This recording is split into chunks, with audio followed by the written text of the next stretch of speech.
Good evening, and thank you for joining us. My name is Andrea Piero, and I'm the director of the Visiting Artists Program at the School of the Art Institute of Chicago. It's my pleasure to welcome you to this evening's special program featuring renowned artists Mark Bradford and Julie Mehretu in conversation. The program will be moderated by SAIC professor Romi Crawford. I would like to thank Mark Bradford and Julie Mehretu for taking the time to share their important work with us. I would also like to thank the team supporting Mark and Julie for all of their assistance. And I would also like to thank Romi Crawford for leading this evening's conversation.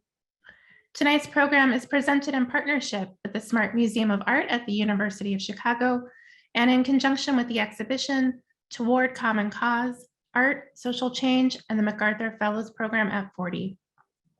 I would like to thank my colleagues at the Smart Museum of Art for their partnership and for bringing these two important artists together.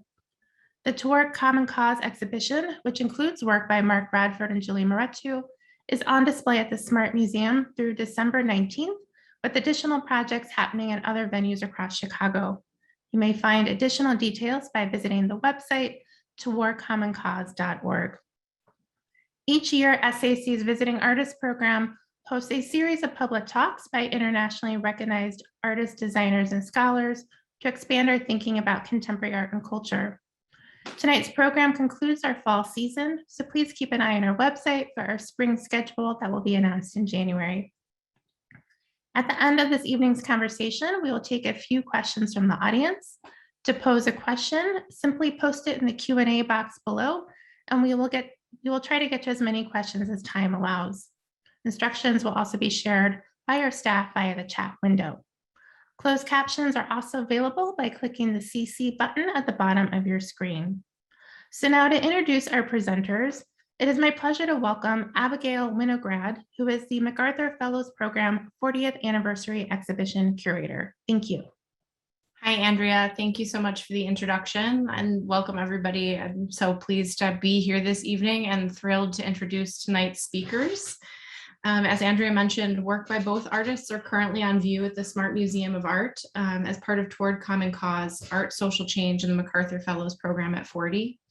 The exhibition explores the extent to which certain resources, air, land, water, and even culture can be held in common, raising questions about inclusion, exclusion, ownership, and rights of access. Toward Common Cause considers art's vital role in society as a call to vigilance, a way to bear witness, and a potential act of resistance. Toward Common Cause is an expansive multi-venue exhibition taking place throughout 2021 and a little bit into 2022 in collaboration with more than 24 exhibition, programmatic, and research partners across the city of Chicago. Tonight, we especially want to thank our partners at the School of the Art Institute for their collaboration. And so without further ado, I'm going to introduce our speakers. Julie Mehretu was born in Addis Ababa and immigrated to the United States in 1977. She received her BA from Kalamazoo College, Michigan, studied at the University Sheikh Anta Diop in Dakar, Senegal, and received a Master's of Fine Arts with honors from the Rhode Island School of Design. In exploring palimpsests of history from geological time to modern day phenomenology of the social, Julie Mehretu's works engage us in a dynamic visual articulation of contemporary experience, a depiction of social behavior, and the psychogeography of space. Her work draws on a multitude of sources, including politics, literature, and music. Most recently, her paintings have incorporated photographic images from broadcast media which depict conflict, injustice, and social unrest. These graphic images act as intellectual and compositional points of departure. Ultimately occluded on the canvas, they remain as a phantom presence in the highly abstracted, gestural, completed works. Mehretu's practice in painting, drawing, and printmaking equally assert the role of art to provoke thought and reflection and express the contemporary condition of the individual and society. Julie's accolades and exhibitions are too numerous to mention, so I'm just going to mention some highlights here. She is a recipient, of course, of the MacArthur Fellowship, as well as a Department of State Medal of Arts Award. Her work has been exhibited extensively in the Carnegie International, Sydney Biennial, Documenta, and the Venice Biennial. In November 2019, a mid-career survey of her work opened at the Los Angeles County Museum of Art and has traveled to the High Museum in Atlanta, the Whitney Museum of American Art in New York, and is now on view at the Walker Museum of Art in Minneapolis until March 6, 2022. She is also a member of the Academy of Art and Sciences, American Academy of Arts and Letters, and the American Academy of Design. Mark Bradford was born and raised in Los Angeles. Throughout his childhood, he worked in his mother's beauty salon in Leimert Park, where he first developed a curiosity in artistic and creative expression. And after high school, Bradford spent his summers traveling in Europe. His experiences visiting museums and consuming art left an enduring impression. And for the first time at the age of 31, he began his formal arts education. Bradford received his BFA from the California Institute of the Arts in Valencia and his MFA from CalArts. He is best known for his large-scale abstract paintings created out of paper that are characterized by layered formal material and conceptual complexity. Bradford has also explored issues of race, class, and gender in video, photography, sculpture, and installation.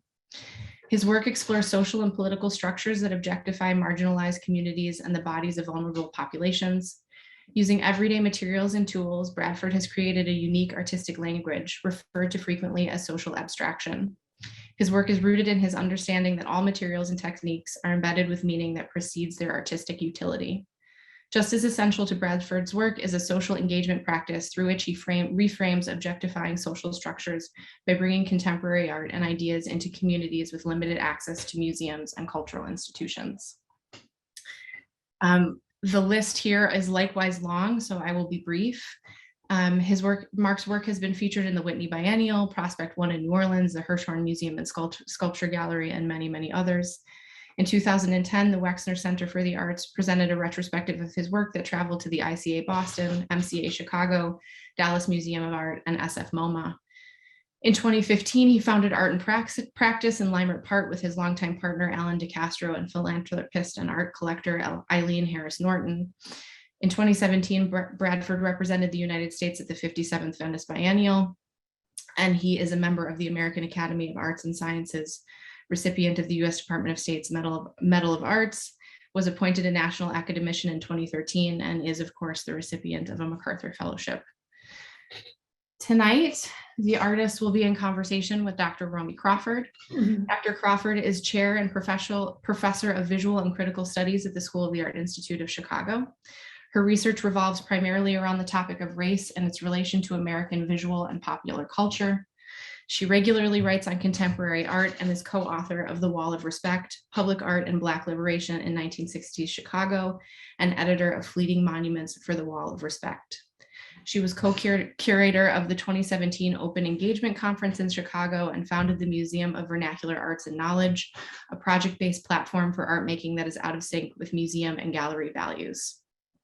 So without further ado, I'm going to turn it over to Romi, and thank you all again for joining us this evening. Great. Thank you so much, Abigail. You know, there's something that's a bit overwhelming, as you can tell from Abigail's introductions, in the opportunity to hold a conversation for an hour with Mark Bradford and Julie Mehretu.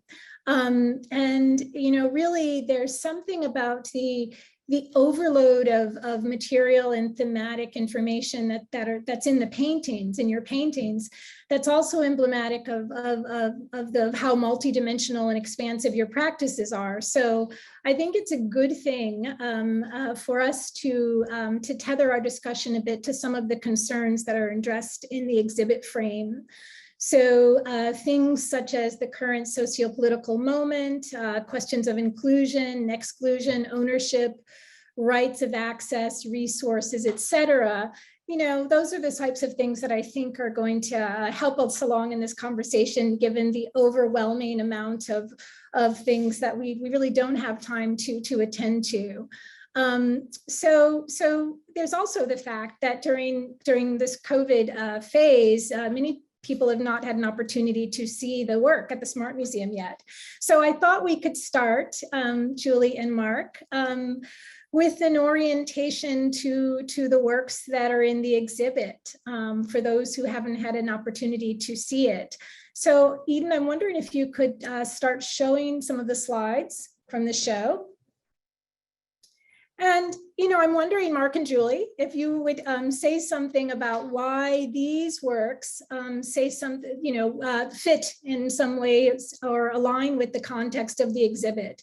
And, I ask this especially because, Mark, you have a work that's fairly recent, I think from 2019 in a video work, the Dancing in the Streets. And Julie, it was really commanding and compelling when I walked into the gallery space, the Smart Museum space, to see the works from 2004, I think, which were the etchings, the landscape allegory etchings, because I just seen the very large scale works, so many large scale works at the Whitney Museum exhibit. So I'm wondering if you could both just help us out by contextualizing the projects that show up in the Smart Museum show that's in Chicago. Who should go first? Mark? Oh, we can't hear Mark. So let's see which slide is up. All right, well, I think it's an image of Mark's work. Mark, can you hear me? Wait. Can you hear me now? Yeah, yep. So Mark, this is Dancing in the Street. So just wondering if you would describe Dancing in the Street, and also I think you have the Tulsa Goddamn, right? Yeah. Exhibit. So. Well, I mean, when I did the Dancing in the Streets piece, it was kind of interesting because I was really interested in the like double narratives of the song Dancing in the Streets. Was it a call to arms in the 60s to protest police violence, or was it just a happy summer Motown song? And this kind of, these memories, these kind of histories that overlap and cross and weave together, I wanted to make a piece. And then I kind of wanted to have I just thought it might be really interesting to go to Los Angeles where the riots really began, and to project these kind of ghosts of these women, these disembodied women singing this song. So it was kind of both physical and kind of allegorical at the same time. Mm-hmm. About a moment of unrest. I mean, that is something that pops up over and over again in the existence of being Black in America. So that's kind of where this idea came out of. And then Eden, do you want to show the other project? And then this is, let's see what else Mark has in the exhibit. Or let's, Julie. Okay, well, I also want to hear Mark talk about that painting. I know, I do too. We're going to circle back to that. We'll go back to that. These are etchings that I think my first etching project as a publication, like of a group of prints from when I was had studied etching as a grad student at RISD. And etching really and the etching needle were how I began to really push into this place of mark making at this very minute scale. And that was really because we had to do this printmaking course at RISD as part of our MFA. And with a lot of resentment, we took these basic to intaglio printing class. But through that, I ended up kind of discovering this way of reducing my marks to a very small scale. And then in that process to really start to think about them very differently. So this group of etchings was a group that I did, I began it actually in like 2001, I think. And I don't think we finished it until 2002, or maybe 2002 or 2003. But it is, or 2004 by the time we finished the edition, but it's 7 different prints, and they're all different forms of either the suggestion of landscape, suggestions of kind of world systems, some kind of diagrammatic systems, or architectural drawing. They kind of give a sense of some kind of social space. And in that social space, the marks interact with in each print very differently. And I think they have this allegorical kind of dynamic to them. They feel like these small stories. They have these ways of engaging with each other, but also being independent. And each one has a slightly different kind of black ink, sepia ink, or a kind of very icy cold blue black ink or something. So, and that tone affects the paper. So this was just really a way of experimenting with my language and mark making in etching and in copper. and something about the way that you could layer information and take it apart in printmaking really kind of informed and opened up a lot of stuff for my other work later. Mm. And Mark, do you want to go back to the painting? Let's see, the Tulsa Goddamn. Yeah. Yeah, I mean, Yeah. Tulsa Goddamn is coined after Mississippi Goddamn, which is a song by Nina Simone, which is really her response to, goddamn, everything that was happening. So I've always been fascinated by maps and cartography. I always have seen maps as these biased spaces. They're never maps and map making and cartography as a, what's the word for it, Romi? You're real smart. As a science, Yeah. is always bias. Is always bias. And so I really have always thought about these social spaces that occupy people and cultures.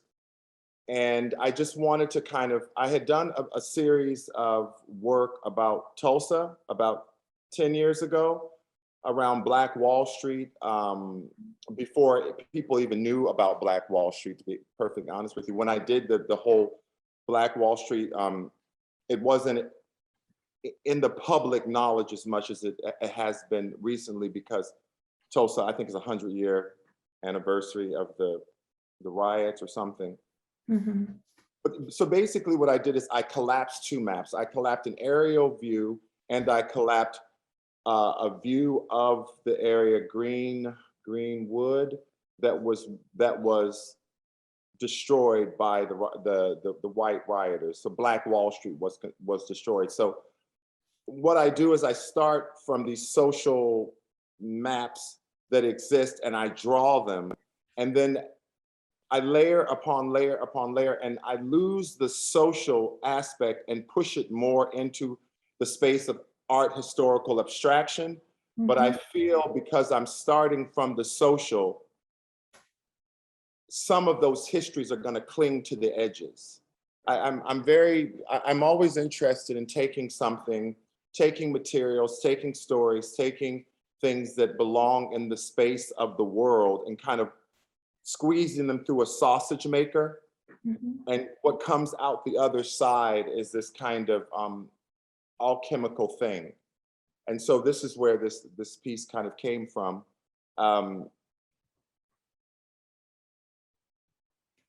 These are really interesting responses to the works that are in the show. Especially because, one of the problems, one of the possible problems with speaking to themes of social unrest and politics and urbanity, et cetera, is that one can easily forget to attend to the formal aspects of the work. So I think it's really interesting that both of you, and really important, that both of you are locating the mark, Julie, and the significance of that, and already connecting that to some sort of social bearing, and also the way you're speaking about this, Mark, I think is part of the thing that we need to do, or that we should do more often, and that I think is one of the challenges that we can pay attention to in our conversation. Right? There is this immediate worry that if there is something socially inflected in the project, that then the formal concerns are somehow going to be forgotten. So I want to stay with this a little bit more. And as you were talking about this, Mark, and also Julie, you spoke to these geographies, the notion of landscapes, topographies. This is how so many people think about and get into your works, because it bears out in some way. But there also seems to be this really interesting tension in the location and dislocation that topographical representation elicits, right? So I'm wondering, how can you say a little bit more about how your work pertains to some of those urgent geographies that you've already implied? Racial geographies, urban geographies, social geographies.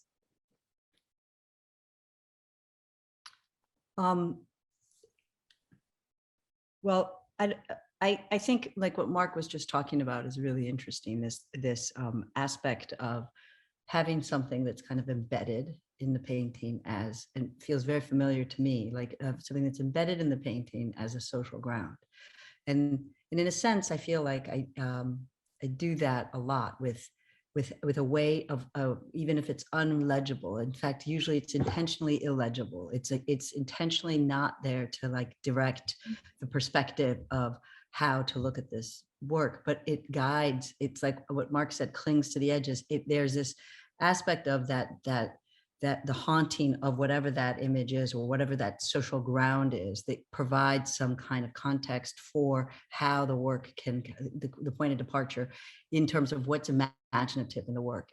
And for me, I think of that other form of building and creating as part of this invention of kind of visual neologisms, this kind of new way of thinking around language and space and images, and the kind of visceral impact that is felt by the experience of looking at this, where that information does cling to the edges somehow. That haunting is embedded. It's part of the DNA, cellular and atomic structure of the painting, and the experience of that. So I thought, and you know, the way Mark spoke about the sausage maker, this idea of somewhat using the creative process and imaginative kind of invention as a place of processing, remixing, recontextualizing, and reinventing something else completely, something else that can do something else. And for me, I think that's deeply rooted in the history of art, but it's also deeply rooted in the history of the visual outside of art, and the kind of glissant ideas of the all world, in a way, this kind of way of like many forms of language that are important in their individuation, but in their collision with one another it provides for a different form of invention.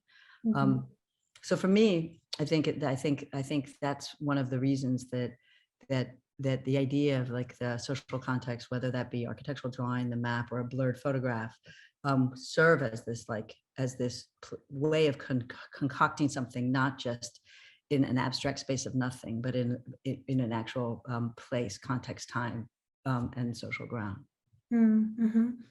Eden, I'm wondering if we can advance the slides a little bit.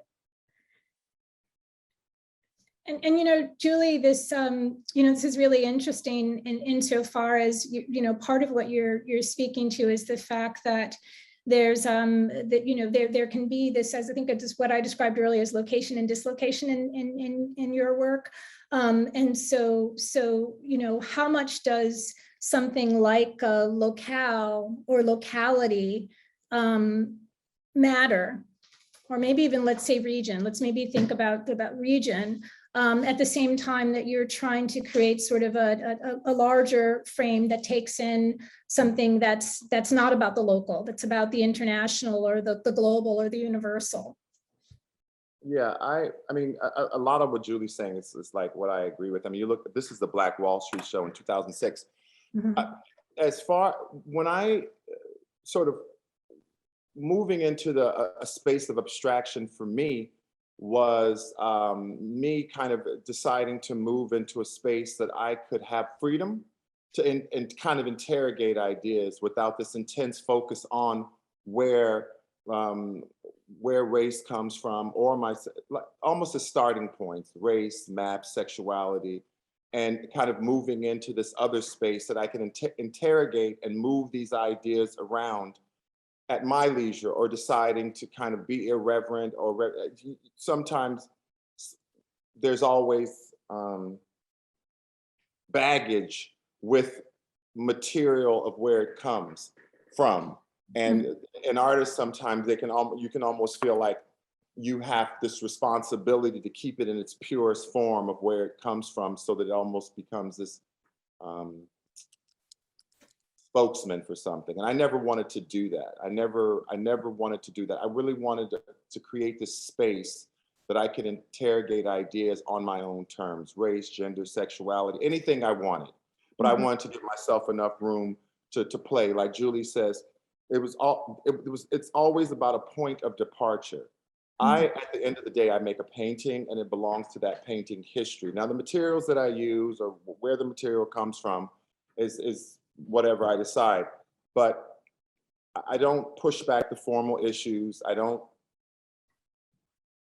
overlook the formal issues. I tend to bury a lot of my hand, and you don't see as much of the hand, the mark making, because that's not something that's really important to me as an abstract painter. And I was kind of interested in the kind of 1950s gesture of the big New York school, the authenticity of the hand. And I kind of wanted to push back against that a little bit. So what I do is the kind of original gesture for me, the mark is kind of covered up and covered up and recovered up and moved, and it kind of floats as a ghost. And so my hand almost becomes a ghost of the painting. And really,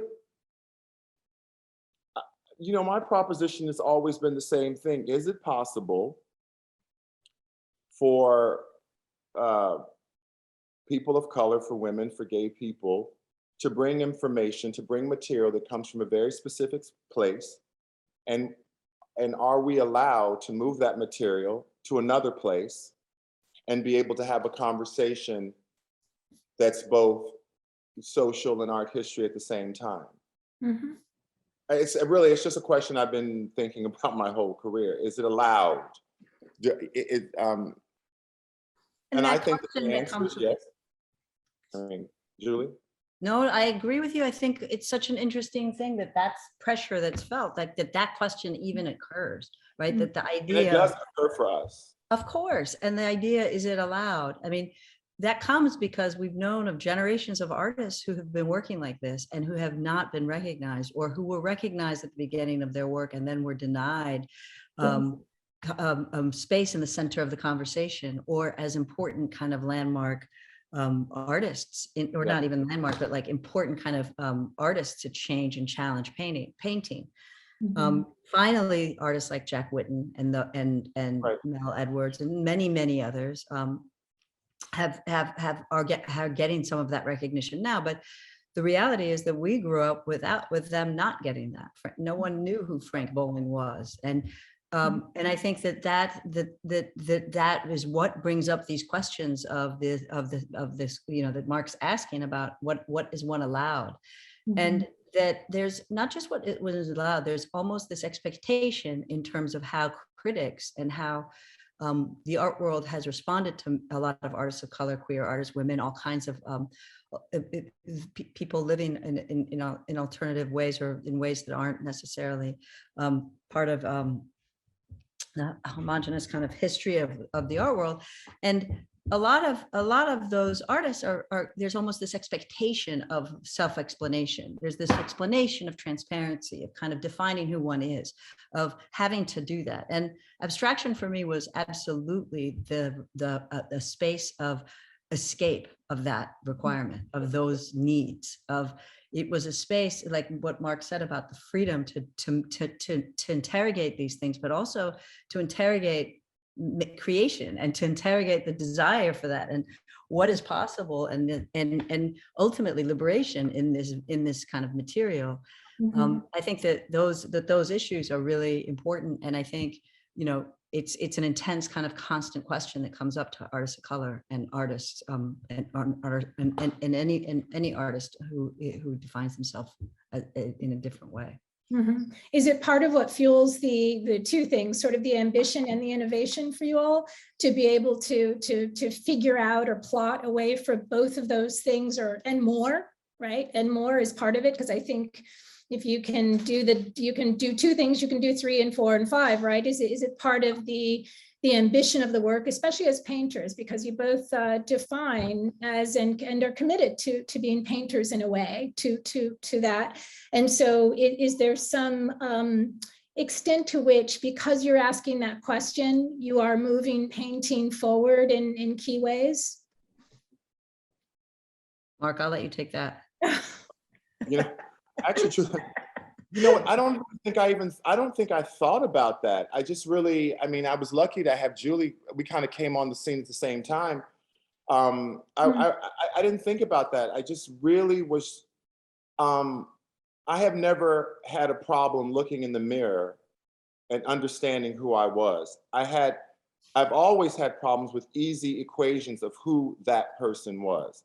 So that was never a problem for me. I think it's the same proposition I've always had. It's, you know, can I be Black without a Black face on the canvas? It's kind of, or can I be gay without a gay face on the canvas? It's this kind of, it's the same questions that I'm asking, or maybe I'm asking of the art world. I don't even know if I'm asking of me, because I think I'm fine doing what I do. Right. It's this kind of obsession with needing to locate something that does not constantly shape shift. And I think for some people that makes an unease. It's just, we're just talking about multiplicity at the same table. Yeah, yeah. Well, maybe another way to get to the question is to think about whether or not some of the formal techniques and strategies have some of that ideological bearing in them. So the sanding and the excavating and the blurred effects and the erasing, right? What does any of that have some of the social content or some of the racial and gender piece in it? I've never thought about that actually before personally, but I'm just wondering, is it in the technique also, and in some of the approaches and the strategies? It's an interesting question. I think that, you know, I think like when you think about jazz as a form, right? And you think about it's like incredibly formally rigorous. It has this kind of knowledge of of technically how really important kind of aspects of music and tempo and pace, and you know, if you just think of Coltrane's Giant Steps album and what those thoughts were in terms of how he was thinking conceptually, I think you come to this place where you really realize that there's this form of creation, right, and invention, art making, whether that be abstract painting or abstract music, and there's all forms of history of the visual as there is in sound that inform our understanding of something. And I think like the visual, like working within the visual,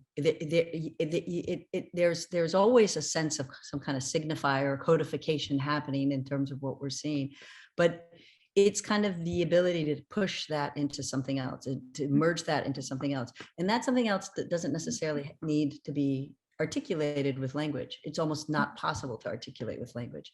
And it becomes this visceral experience. It becomes something like when you're listening to Giant Steps, that's really incredible if you understand it conceptually, if you understand what he's able to do with those sounds, and what he's able to do with those scales, and with this like formal structure that he's arranged.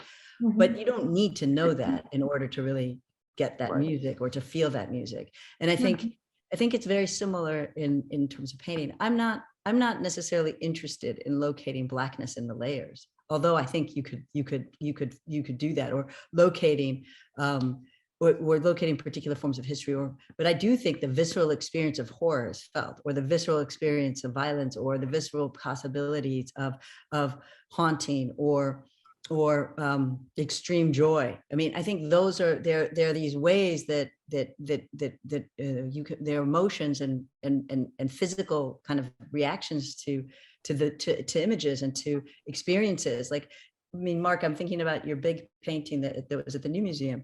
It was such a visceral kind of full-bodied experience, and there was and it was incredibly haunting, but it was also really, really like exuberant.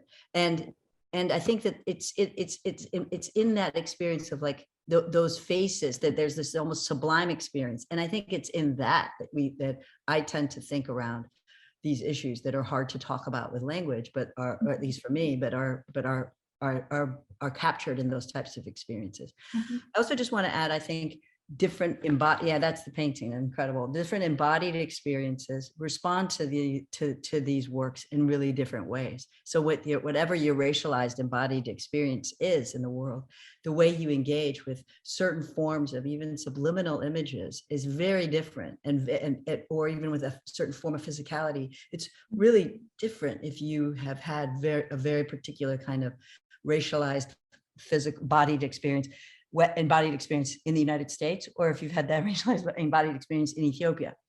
And I think like that to me, because of those, that multitudes that Mark brought up earlier, and the way that we're thinking in that way, I think it's like, there's always looking for the in-between, in-betwixt place, always looking for that kind of place where there are multiple points of legibility, or multiple places, not even legibility, but multiple points of entry.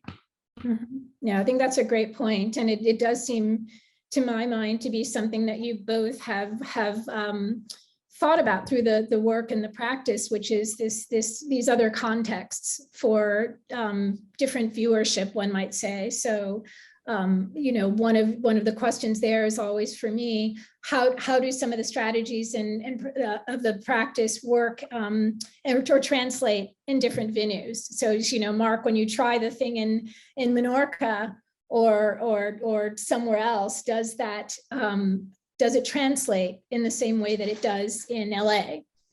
And of course, Julie, it seems like in your work, you know, there is this constant interest in a kind of expansionist version of the local. I mean, again, it just always stays with me that there's a there-ness that's very hyper present, and then something that kind of disperses altogether.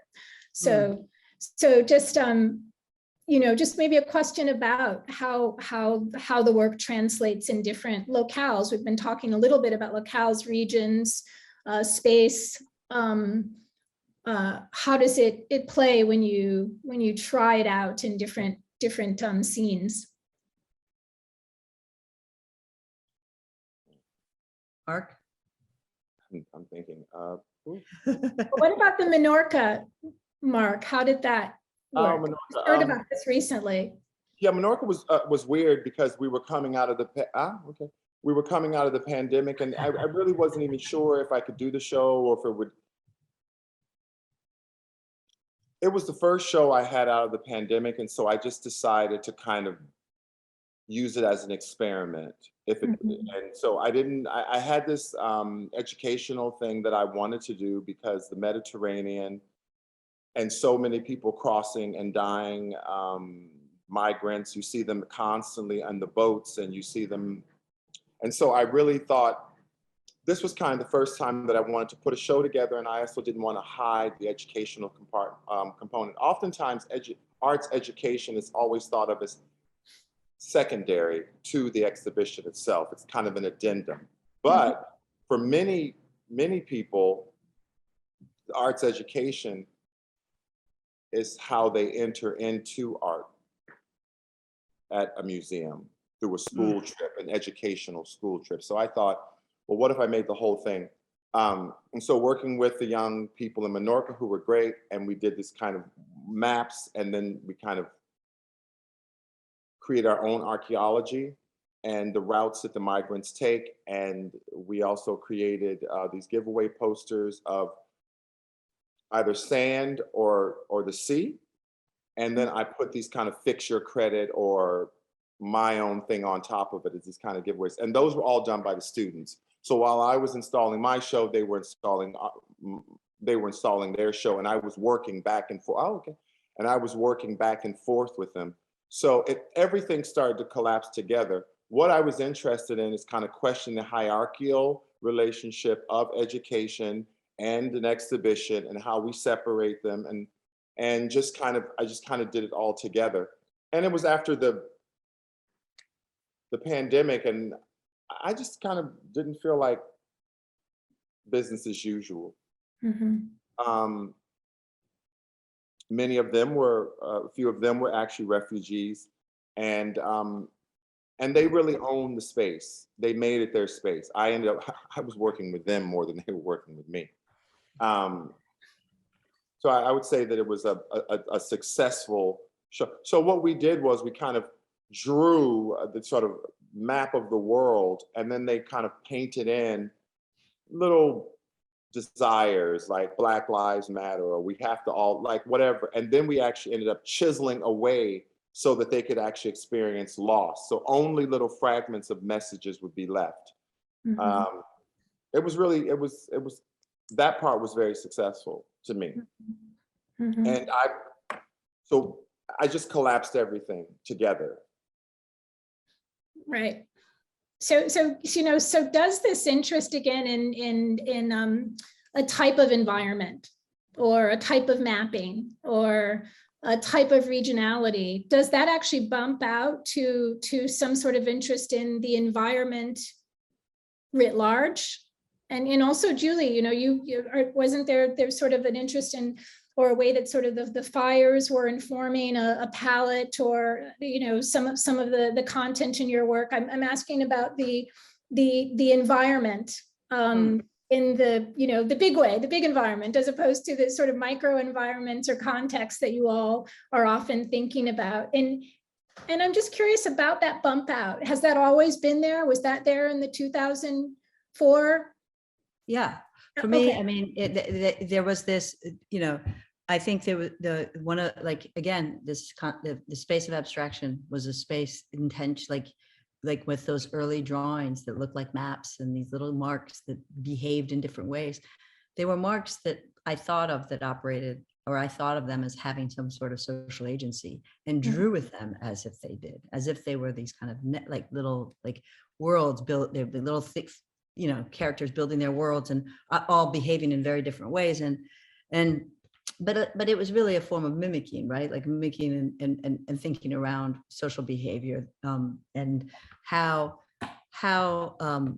they would kind of create their own histories, their own geologies embedded inside of the paintings, embedded in their evolution. So to me, there was a sense of kind of there wasn't this kind of defined sense of space or place with that. There was this idea of this kind of the local that was building something else, but there was something that could be almost from anywhere in that work. And I think as the work has evolved, there are different types of events that become really, I think, that come to the fore in the social context of our world at the moment, and how we locate ourselves in that.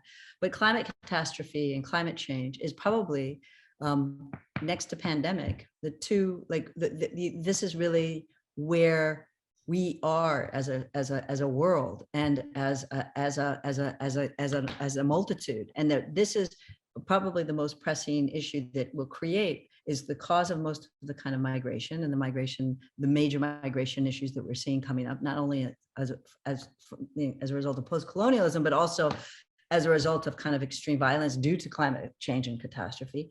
And I think, so for me, there were this, this interest in the social capability of that form of violence, but also in the kind of planetary environmental reactions to that. And I think for me, it's about that in between place again, what does kind of dictate or cause or push major social kind of social change or social kind of realities is informed by the climate or the environment as much as anything else. But I think the realities of the issues around the environment are crucial, are race issues as well, are cultural issues as well, are colonialist, Western colonialist issues as well. So I think that, we really saw that, I think, in the last summit right now in where was it? Sweden, Norway, somewhere.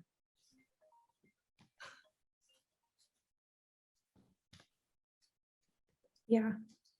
Sorry, my phone went.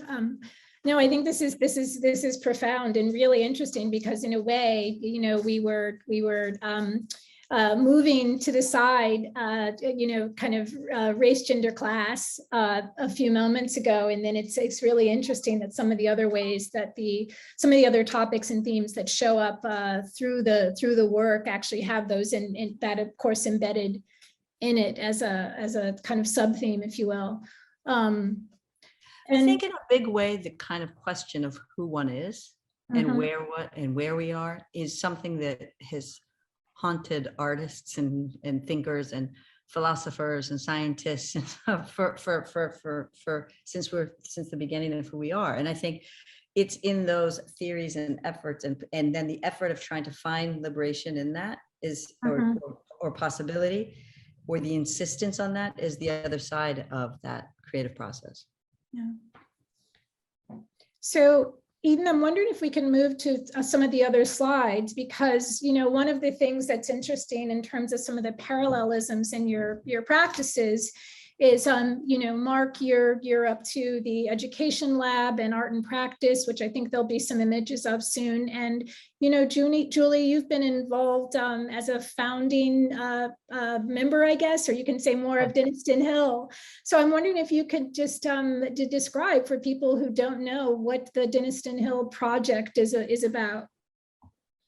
Well, Denniston Hill is a artist residency, you know, arts collective, commune, utopian kind of station, upstate in the Catskills.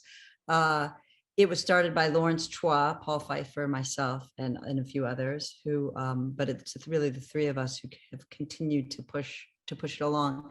And it's this space that we host artists in residence. We have a performance artist award that is a longer term residency and workshop for performance artists to work with either a group of students of their choosing or other participants to create a piece. And that usually happens during the summer months. But we also have 4 other programs. We've gone through a major kind of rethinking of how we wanted to kind of make more, and we really think of Denniston Hill as an artwork. Mm-hmm. And I think, like, we think also of Denniston Hill as being able to create art as a collective. And so through pedagogical projects, liberatory pedagogical kind of practices, farming is a huge part of the project of Denniston Hill, and agriculture, and most of the food you can eat is through the garden there. That's our studio facility. There's a wood shop and a large studio space that each artist in residence gets to themselves while they're there. There's about 200 acres on the full campus that we have access to.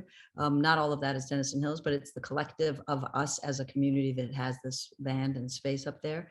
And you know, as for queer artists of color to have space in the country, to have to be able to provide this space as a refuge for all kinds of artists is really important, and especially Blackness in the countryside, like in this rural area, to have this place filled with Black artists and artists of color and queer artists to be able to be here and roam it with a certain kind of freedom is essential. And I think there's a lot that comes out of that project that we're learning from and building from. But we've started a couple of media workshop. We have a public garden program and workshop zone.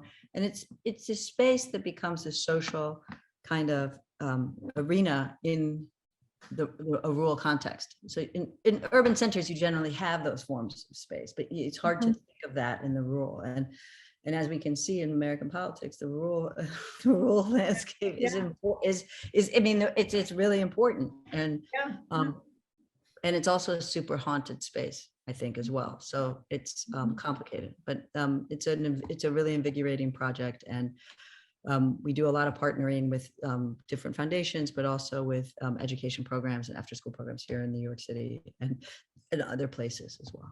Mm-hmm. No, I think it's so important that your comment about it as a move into a type of nature, you know, that kind of counters the over obsession with the urban as the sort of shorthand for the ethnic and the racial. So it's really sort of important, I think, to instantiate that and to claim and reclaim it. Of course, the hauntings are there, and some of those probably obvious, but that's that. I think it also speaks, Julie, so much to this conversation we had earlier about the environment in general, because this has a different connection to the land and the natural environment than maybe some of the urban moves seem to.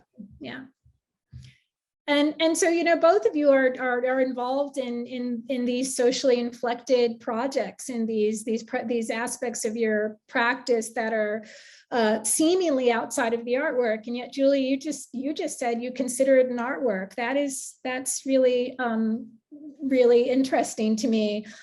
Mark, do you consider art and practice to be you know, in tandem with the art work or as an artwork, or what is its relationship?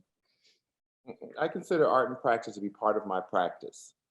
I feel like oftentimes they limit the idea of what an artist's practice can be. So it has to be slash activist slash. I just think it's simply, it holds the inside of my practice. I've never thought of anything that I do as actually being outside of anything. Everything is inside of, it's all me. Mhm. Do these projects, do they end up changing the tenor or in some way informing the object making? I'm sure there's a relationship, of course. I mean, they're like neighbors. When I was thinking about art and practice, for me, it was very, in Los Angeles, the freeways really cut off and bifurcate neighborhoods. Like, I mean, they racialize them. They're racial, they're class, they're everything. And I simply thought that in order to be part of a conversation, you have to put the idea there.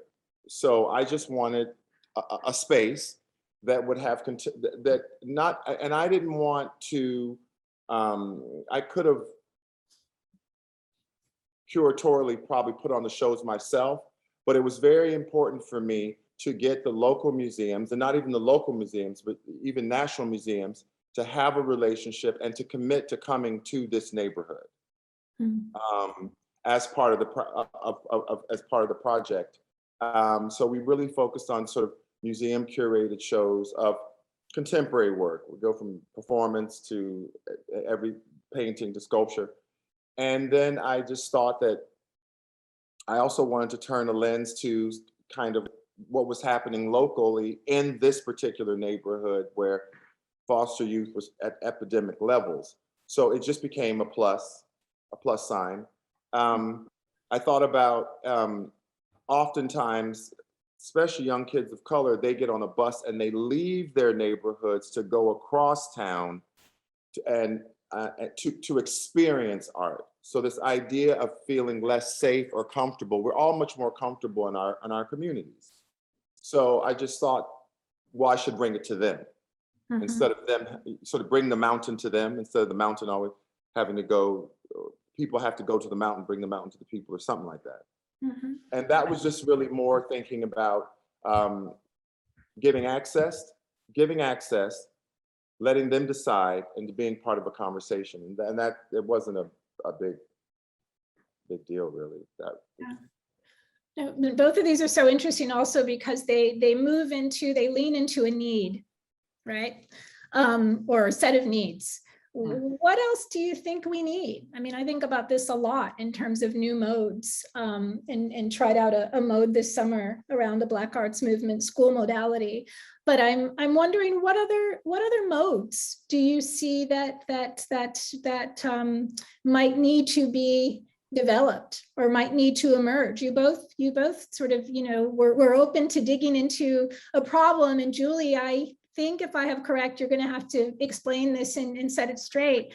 But is did you and a group of artists lean into the need to purchase Nina Simone's home or something and make a place out of that? I read that somewhere. Yeah, I mean I was asked to join the group of artists who had already put together some funds to do that. It was really a no-brainer. It wasn't very much money, and you couldn't imagine a home like that getting sold or demolished and developed in a different way.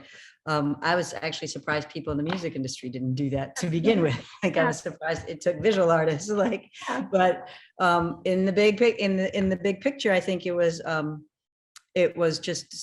that just was an opportunity, and it made total sense. I mean, that is now given to the National Trust, and the National Trust is restoring the house, and then hopefully some kind of project can happen there. Maybe in my dream, it would be like a classical music residency or new music kind of residency place, because this was the work that Nina Simone wanted to do and what she was studying when she lived in that house that she couldn't continue to do and had to change her form. And there was a lot of resentment to that fact.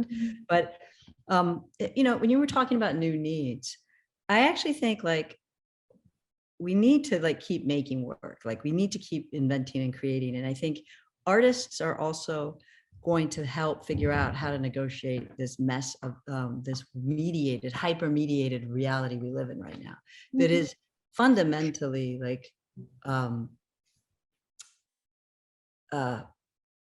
vertiginous. It's fundamentally it fundamentally is breaking down even the way that our democracy can work, right? And so when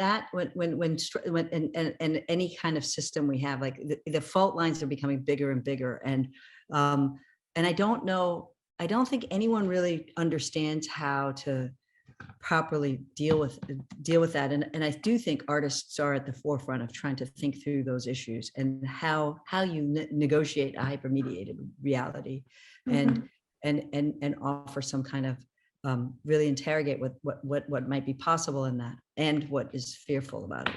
I think that, but I do think if there's something like outside of the environment that we need to really address, I think it would be how we actually not just nourish ourselves by what we eat and how healthy we are as people, but it's also like ethically how we can live in community with each other. And when community is being threatened at every level, and you don't even have a sense of physical community because of this hyper-mediated social media world we're in, that's a type of threat that I don't think we really fully understand. And so, I mean, to me, that's an area that we need to do a lot more work. Yeah.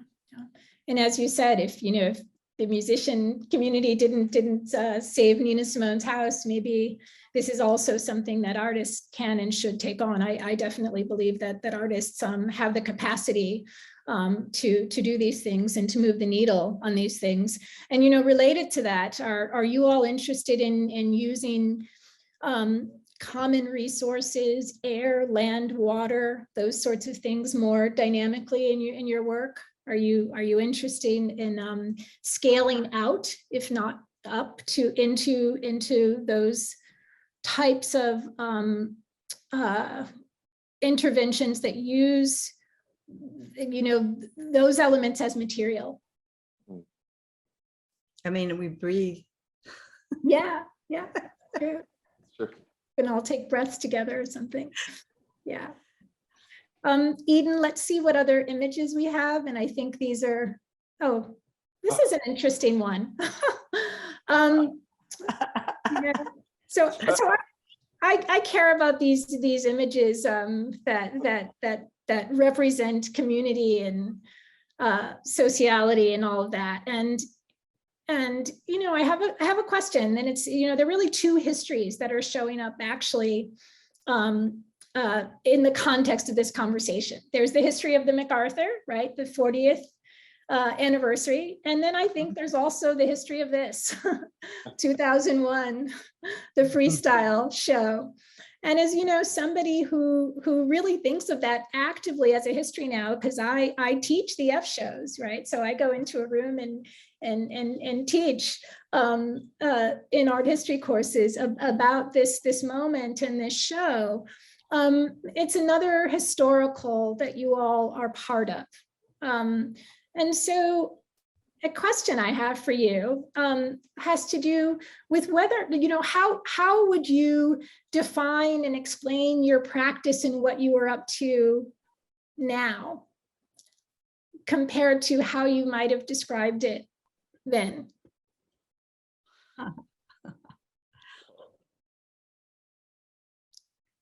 It's a terrific photo. I don't know where you got it. I haven't seen that. I think it was your studio that had it, Julie. Really? Yeah. Well, that's Mark's painting, right? Mark, in the back on the right? Yeah.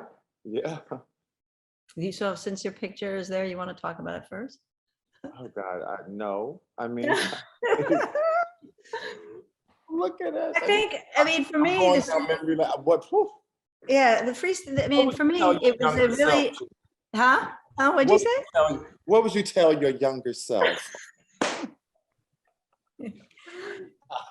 Yeah, I think what was really, this was a really important moment, and it was real just before 9/11. I think that's important to understand. So, and the reason for that is that the world was in such a place of this kind of exuberant optimism, like international optimism or globalized optimism or something like that. And the United States had this super like engaged way to think about the world and the internet and what was possible. And although we were just starting to really have email and things like that, freestyle, the time of the show, or the artists come in, there's this immense kind of feeling of like liberatory possibility and all of these forms of thinking through kind of creative thought. And I thought it was like, you know, Thelma was just at the Studio Museum. I think this was her first big show there when she came. Christine Kim had been there for that year. And in putting together this show, it was pulling together all of these artists who, a bunch of us knew each other even before the show, or we met through the show, but it wasn't like we didn't necessarily know of each other before this time. And so there was this great community that was put together because of this show. But what was really interesting was the kind of vivacity and kind of intensity and possibility that all of us kind of had of what we could do and make. And it's so interesting to look back at these photos and see so many of these artists who are still making so rigorously and showing and immersed in their practices and having museum shows. And it's pretty amazing. And, you know, there's a group of them that are in there that have really like shifted what art has become in the last 20 years. And so it was like pretty amazing to be part of this really optimistic moment. And I think at least that's what it felt like. And that the art world was somehow allowing for some more space of what might be possible in it. Mm-hmm. Well said. I agree with that. Yeah, and maybe that's, you know, maybe that's the thing that gets tacked on, is that you know, you all you are together as part of a, you know, in community, but also part of a community. And maybe that's something that one couldn't have known in 2001, that there would be this dynamic sort of cohort and this innovation and this thinking and the sort of production that was happening amongst a group, sort of collectively, but separately, of course. And so that's one way to think about it. I really think it was a generational thing. I think there were so many who worked so tirelessly to open possibilities. So you had like the mid 90s and you had in the early 90s and you had like post the ACT UP movement and the kind of opening of identity politics in the art world and this kind of shift of conceptualism in the global conversation of international art. So you had international exhibitions like the South Africa Biennial by Okwe Owenzor. And so those kinds of things really laid the groundwork for the kind of art world that I emerged into from school. And that I think a lot of us kind of were engaged with in this moment of kind of openness in New York. Mm-hmm. Absolutely. Thank you. Well, I'm going to move to some of the questions from the audience, and it looks like one of them is actually the first one that I have on my list is one that I actually was going to ask as well. And actually, I was going to tack it on to this last question, but it has to do with the current moment and whether Black Lives Matter and COVID and other social concerns and unrests have impacted and influenced your work at the moment and your understanding of yourself as an artist. You know, I'm actually asked this question a lot, Yeah. I guess because of this. Yeah. And the honest answer is, of course, I'm sure that it has an influence on the work, but I'm not exactly sure yet. Mm-hmm. It takes me a minute to catch up with kind of what I'm feeling. I don't ever like to give easy answers just to kind of tie it up in a nice bow. Mm-hmm. Yes, I feel it on a visceral level. I have a great uncertainty at the moment, and I've had it for a few years. There's an uncertainty, but what I'm trying not to do is to make easy equations of I understand it, the ground stopped moving and I know where I'm going. I'm not there yet, but I do still continue to make work. But I make work with the knowledge that the ground is constantly shifting, nationally, internationally, even within the art world. And instead of getting anxious about it, I've kind of leaned into it. I've kind of leaned into the wave a little bit instead of like falling off the surfboard a little bit. You know, I'm just kind of riding it. I'm just really riding it. I don't think anybody has the full answer. Mhm. Yeah, You know, I don't. right. We're still in it in so many ways. I feel Um, vulnerable, and yeah. that's okay. Julie, anything for you in particular? Or? In particular, as a response to the Black Lives, Yeah. you know, I think I agree with Mark, 100%. I think I'll tell you what you know, one of the projects of Denniston Hill is kind of trying to explore the aesthetics of uncertainty, right? And I think that we're like in such a precarious, uncertain time. I mean, we've all been on those edges from the beginning of pandemic. It really was a big, like it revealed so much about the failures of our systems and our social safety nets, and it showed us how fundamentally vulnerable we are globally, and how interconnected. But I think that my biggest concern after this, at this moment, and my worry is I'm already seeing a kind of backlash and reactionary kind of claiming of aesthetics, space, conversation, discourse in the art world, as much as we saw this kind of spacing for a kind of new forms of leadership in institutions, really thinking of diversity and inclusion in different ways. You saw all these kind of systemic efforts at change.